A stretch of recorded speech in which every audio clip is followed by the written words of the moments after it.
עשיתי תואר ראשון בחקלאות והתחלתי תואר שני, וכדי להתפרנס עבדתי בגינון, ברחובות.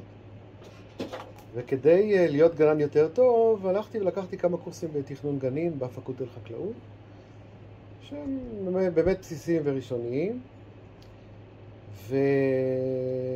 ושמעתי על חבר שלומד אדריכלות נוף. ובאתי לבקר אותו. הגעתי לסטודיו, ראיתי אותו עושה מודלים וכאלה, אמרתי, וואו, בדיוק מה שאני אוהב. שאלתי אותו, תגיד לי, איך מתקבלים? אמרתי, לך לראש החוג, דבר איתה.